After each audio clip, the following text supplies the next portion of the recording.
বারাকাতুহু। নাহমাদুহু ওয়া নুসাল্লি আলা রাসূলিল কারীম, আম্মা বাদ। বিসমিল্লাহির রহমানির রহিম। সময় খুবই সংক্ষিপ্ত, কারণ প্রতিদিন আমাদের 2-10টা করে সভায় গিয়ে বক্তব্য রাখতে হয়। একটা বড় সমাবেশে ছিলাম অনেক দূরে, সেখান থেকে খুব তাড়াহুড়ো করে এলাম। যাই হোক, শ্রদ্ধেয় আজকের সভার সভাপতি সুপ্রিয় সঞ্চালক মাওলানা মুস্তাকিম সাহেব, এবং মঞ্চে রয়েছেন আমার অত্যন্ত ভালোবাসার প্রিয় মানুষ, পশ্চিমবাংলার একজন যুব সমাজের উজ্জ্বল নক্ষত্র মাননীয় পীরজাদা সানাউল্লাহ সিদ্দিকী সাহেব, রয়েছেন আমাদের হাজী গিয়াসউদ্দিন সাহেব, আরও অনেকেই রয়েছেন আপনারা।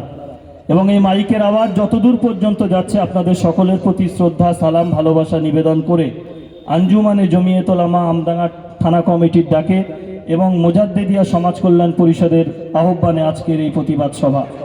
সম্মানিত বন্ধুবর্গ, আপনাদের কাছে গুটি কয়েক কথা বলতে চাই।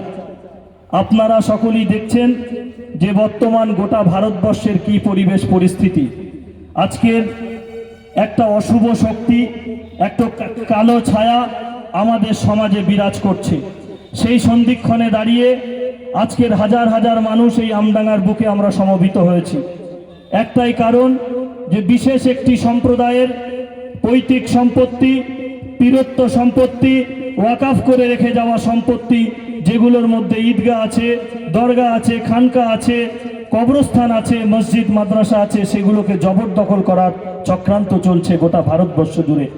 আজকে তার প্রতিবাদে, তার ধিক্কার জানানোর জন্য আজকের এখানে শত শত মানুষ আমরা সমবেত হয়েছি। আপনাদেরকে বলতে চাই যে আমাদের সকলকে ঐক্যবদ্ধ হতে হবে। এখন ভেদাভেদ করার সময় নেই। কে তাবলীগ, কে ফুরফুরা, কে আহলে হাদিস, কে জামাত ইসলামী, কে জমিয়ত, আমাদের দেখার সময় নেই। আমাদের সকলকে ঐক্যবদ্ধ হতে হবে। আমাদের প্রিয় ভাইজান আজকে এখান থেকে যে দিক নির্দেশনা দেবে, সেই নির্দেশনা মেনে আগামী দিনে আমরা আন্দোলন করব। প্রয়োজনে যদি যেতে হয়, ভারতবর্ষের নররাক্ষস প্রধানমন্ত্রী নরেন্দ্র মোদীর বাড়ি যদি ঘেরাও করার ডাক হয়, আমরা সেখানে উপস্থিত হব তো ইনশাল্লাহ। এই টাকলা অমিত শাহের বাড়ি যদি ঘেরাও করতে হয়, আমরা ঘেরাও করব। আমাদের দিল্লির পার্লামেন্ট যদি ঘেরাও করতে হয়, আমরা সেখানে গিয়ে অবস্থান করব। আমাদের নেতৃত্বরা যে দিক নির্দেশনা দেবে, সেটা আমরা মেনে চলব।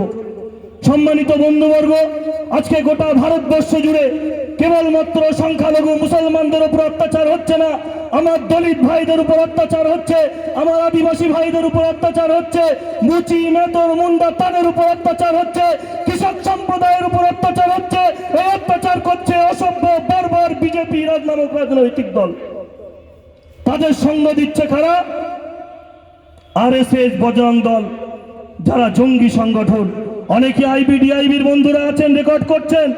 আজকের এই সভা থেকে জাত্যহীন ভাষায় বলছি, ভারতবর্ষের আপামর সাধারণ মানুষ এই অপশক্তি, এই অন্যায়ের বিরুদ্ধে তারা সকলেই সোচ্চার হচ্ছে, কি দলিত, কি আদিবাসী, কি হিন্দু, কি মুসলমান।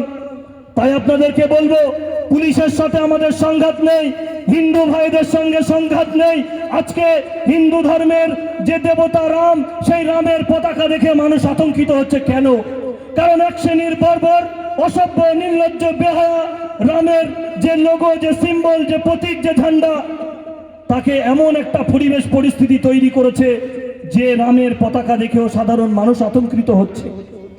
গতকালকে দেখেছেন একটি সংগঠনের সভায় যে বাসের পতাকাটাকে খুলে নেওয়া হচ্ছে, দেখেছেন সেকেন্ডের মধ্যে বিজেপির অমিত মালব্য, শুভেন্দু অধিকারী, অসভ্য বর্বর সেকেন্ডের মধ্যে টুইট করে গোটা ভারতবর্ষে সেই মেসেজটাকে ছড়িয়ে দিল।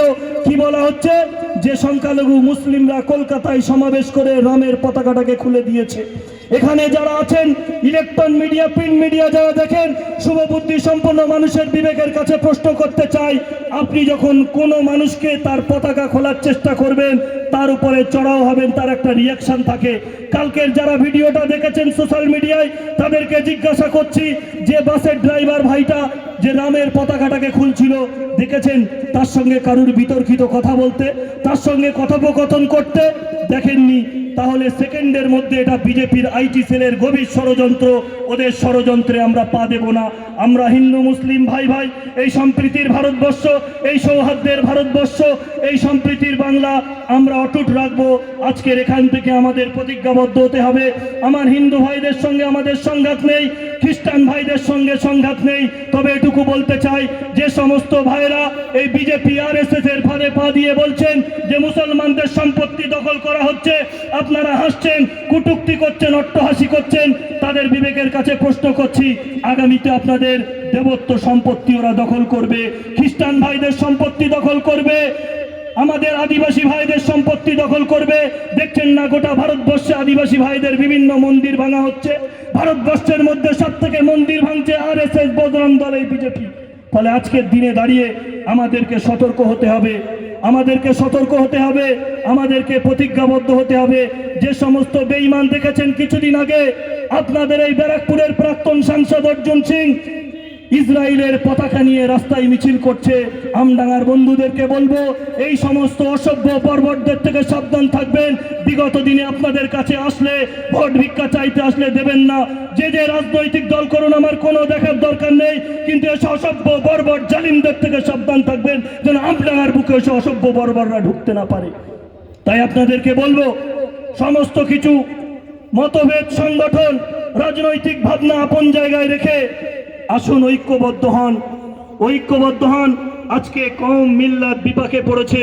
তাই আপনাদেরকে বলবো, এই অশুভ শক্তির বিরুদ্ধে, এই সাম্প্রদায়িক বিভাজনকারীর বিরুদ্ধে, এই আরএসএস বজরং দলের বিরুদ্ধে হিন্দু মুসলিম শিখ ঈসাই আমরা একে অপরের পরিপূরক, একে অপরে কাঁধে কাঁধ মিলিয়ে এই অপশক্তির বিরুদ্ধে আমরা সংগ্রাম করব। করব তো ভাই? করব তো? বলুন ইনশাআল্লাহ।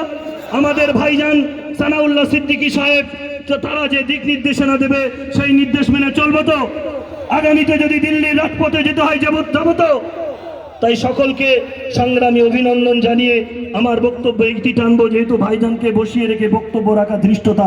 তাই আপনাদেরকে বলবো, আমার সঙ্গে স্লোগান দিন, এই ওয়াকফ আইন, কালা কানুন মানছি না, মানবো না। এই সাম্প্রদায়িক শক্তি দূর হটো। ভারতবর্ষ জিন্দাবাদ, হিন্দু মুসলিম ঐক্য জিন্দাবাদ, ভারতের জাতীয় সংহতি জিন্দাবাদ, ভারতের সংবিধান জিন্দাবাদ, ভারতবর্ষ জিন্দাবাদ, আঞ্জুমানে জামিয়াত উলামা জিন্দাবাদ, পীরজাদা সানাউল্লাহ সিদ্দিকী জিন্দাবাদ। আমাদের ভাইজান বক্তব্য রাখবেন, ধীর স্থিরভাবে শুনবেন, তাদের যে দিক নির্দেশনা নিয়ে আমরা বাড়ি ফিরব, আগামী দিন আমরা কিভাবে আন্দোলন করব তিনি আমাদের সম্মুখে বলবেন। আপনারা সকলে ভালো